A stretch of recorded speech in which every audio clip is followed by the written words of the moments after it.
What do a fork and a train have in common?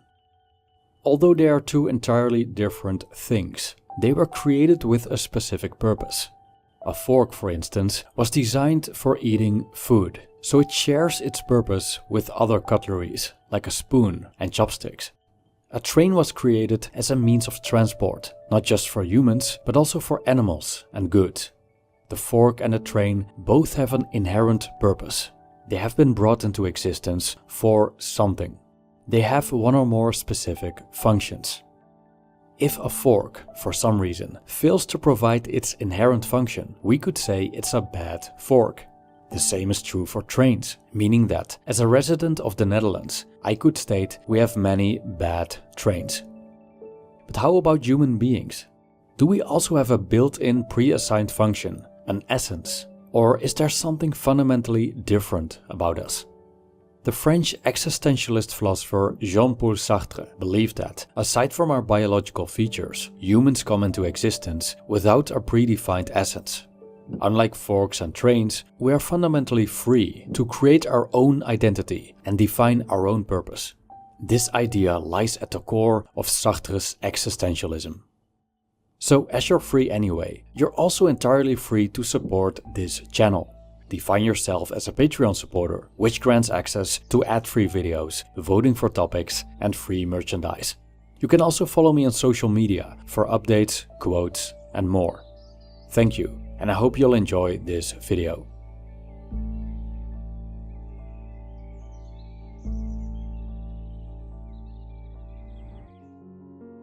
When naval officer Jean-Baptiste Sartre died, his son Jean-Paul was just 1 year old. This loss brought Jean-Paul closer to his mother, Anne-Marie Schweitzer, as they lived under the care of his devout Protestant grandfather, Charles Schweitzer. While Sartre admired Charles' intellect, he rejected his religious and traditional values. Sartre's relationship with his mother changed significantly when she remarried, and he wasn't the focal point of her life anymore. Sartre didn't like his stepfather. He was a man of authority who embodied typical bourgeois values, which Sartre would oppose throughout his life. Sartre's intellectual journey was deeply intertwined with Simone de Beauvoir, whose philosophy I recently explored in another video. The two met while studying in Paris and became lifelong partners. Their open relationship challenged traditional norms and values, as did their philosophical ideas. Both, in their unique ways, became key figures in existentialism. Sartre became one of the most influential thinkers in French intellectual history. Unlike the father of existentialism, Søren Kierkegaard, Sartre was an atheist, and his version of existentialism was built on the absence of God. His main works are Being and Nothingness, Existentialism is a Humanism, and his novel Nausea. Before we dive into Sartre's views, let's briefly explore the roots of his philosophy. Sartre's philosophy is based on understanding consciousness, which is how we experience and interact with the world. According to Sartre, consciousness doesn't exist on its own. It always focuses on something, whether it's an object, a person, or even something imagined. In other words, consciousness depends on the world around it to exist. Sartre observed that when we're conscious, we're also aware of our own consciousness. We know that we exist. This idea relates to René Descartes, who inspired Sartre and famously argued that there's only one thing we can be absolutely sure of: our own consciousness. Cogito ergo sum, he famously proclaimed. Sartre builds his view on consciousness on the Cartesian view.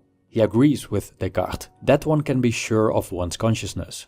However, Descartes also assumed a separation between the self and the body, which is mind-body dualism. Sartre didn't buy that. He experienced consciousness as more fluid and elusive. Sartre developed his view of consciousness through Edmund Husserl's phenomenology, which holds that consciousness is always directed toward something, a concept called intentionality. While Sartre agreed with this idea, he rejected Husserl's notion of a transcendental ego, an inner stable self, akin to a rock in the surf of our experiences. Sartre believed that consciousness is nothingness, meaning that consciousness has no fixed content. It molds and forms by directing itself toward the outside world. This nothingness or emptiness of consciousness is fundamental to Sartre's existentialist ideas, which we'll find out shortly.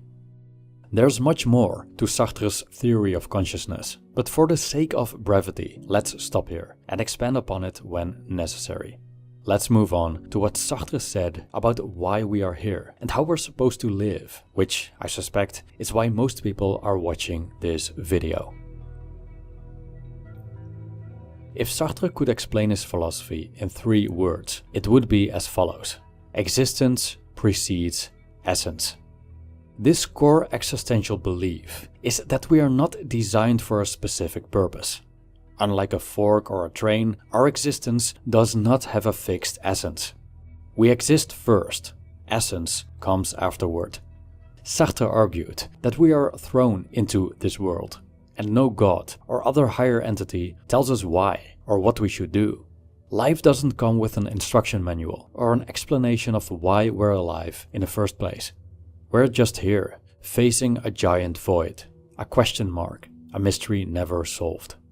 Asking the question, why are we here, is pointless, as the seemingly indifferent universe remains silent. As Sartre stated, man simply is. Not that he simply is what he conceives himself to be, but he is what he wills, as he conceives himself after already existing, as he wills to be after that leap towards existence. Man is nothing else, but that which he makes of himself. That is the first principle of existentialism. End quote. So what we're left with is an inherently undetermined existence. Life, thus, is like an empty canvas. There are no fixed rules to this game. There are no definite goals. There's no overarching purpose. Morals and ethics are all man-made. None are final or absolute. Any claim of a universally right path, a presupposed way of living, is false. The only truth is the empty canvas and our conscious ability to fill it in. The connection between Sartre's view on consciousness and his existentialist ideas is probably becoming apparent, but let's delve a bit deeper into it. It's the nothingness of our consciousness, the absence of fixed content, that allows us to create our essence, to paint our canvases however we like. A trait that is typically human. It sets us apart from other existing objects and beings. To explain this further, Sartre distinguished 2 modes of existence: being in itself and being for itself. Being in itself refers to the mode of existence of things or objects that simply exist as they are. They are without awareness or consciousness. Their essence is fixed. They can't change themselves, nor can they reflect on their existence or have a desire to change themselves. A fork and a train are beings in themselves. They are what they are. A fork doesn't question why it's a fork, or wonder what else it could be. A train cannot reflect on the purpose of its existence. It's bound by its essence. Being for itself is quite different. Contrary to being in itself, being for itself is not fixed. It's constantly in flux, always in the process of becoming, which may remind you of Nietzsche. It defines itself through its actions. It has no predetermined existence. Being for itself can reflect on itself and its place in the world, as it's conscious and aware of its surroundings. The mode of being for itself is unique to human beings. Sure, a part of our humanness is inherent, what Sartre and Beauvoir called facticity. Facticity includes your biology, skin color, your country of birth, or whether your parents are wealthy. In short, it's the circumstances or facts about your life that you can't control. But facticity doesn't define who you are. It's your actions that define you. Whatever you do, you become. Our existence without a predefined essence allows us tremendous freedom. Infinite possibilities allow us to walk on infinite roads. From the smallest choices, such as what we'll have for dinner, to more significant life choices, such as which career path to take, we are free to grasp any of them. This is all great, but as we're free to do what we please anyway, and our lives have no fixed essence, morals, or ethics, can't we just do a bunch of bad stuff and get away with it? Take breakfast for example. Instead of eating the bowl of cornflakes in front of us, can't we just take that bowl, walk through the front door, and smash it into someone's head? Well, according to Sartre, that's not how to do existentialism. Au contraire, mon ami. Existentialism comes with great freedom, but also with great responsibility. Why freedom comes with responsibility is actually quite simple to explain. Consider the atheistic existentialist viewpoint and suppose there's no God or similar divine authority to guide you. Sure, there is Jordan Peterson and his 12 rules for life, but that aside, you are in charge. If you don't have God as guidance or authority, you also don't have God as an accountability partner. In other words, if you, in the absence of God, are entirely free to live your life, you must also be entirely responsible for your choices. If there's no one you're accountable to, you're the one accountable. As you've probably witnessed, choices have consequences. For example, you're free to smash a bowl of cornflakes into someone's head, but such an action most likely leads to the police knocking on your door. According to Sartre, we're not just responsible for our deliberate choices. We are responsible for the totality of our lives, including our facticity. That doesn't mean that, for example, a war breaking out is our fault. It means we are responsible for any action or inaction we take in such circumstances. Even inaction is a choice. Inaction in the face of human suffering was a big issue for Sartre. Unlike Descartes, who focused on the certainty of one's consciousness, Sartre emphasized the existence of other people's consciousness through lived experience, using Husserl's phenomenological method. Long story short, part of our responsibility is recognizing that others suffer as we do. Don't do unto others what you don't want done unto you. But not because it's written in the Bible, or Confucius said it a couple of millennia ago, but because we're all interconnected. Our choices affect others, and their choices affect us. We even experience their presence shaping us, which Sartre described through the concept of the look, or the gaze. He famously said, hell is other people, not because others are inherently bad, but because we can't escape the influence of their judgments and expectations. Others make us view ourselves from the outside. Moreover, Sartre argued that our choices concern mankind as a whole. We're not just affecting others, we're also setting an example. Through our choices, we represent what we stand for, our morals and principles, and whether or not we're cowards. Whatever we become echoes across the whole of humanity, and so our choices shape not just ourselves, but our entire species. Unfortunately, as observed by Sartre, many people deny their freedom, and, with it, their responsibility. We often consider freedom desirable. Who wouldn't want to be free? Who doesn't want to define their own lives? But Sartre observed that freedom terrifies people, hence many try to escape it. Sartre admitted that the freedom he lay bare can be terrifying. What should we do when there's no external guidance or predetermined meaning to rely on? If Jordan Peterson's 12 rules for life are not objectively and universally valid, how should we live? Which choices should I make, as there seem to be infinite?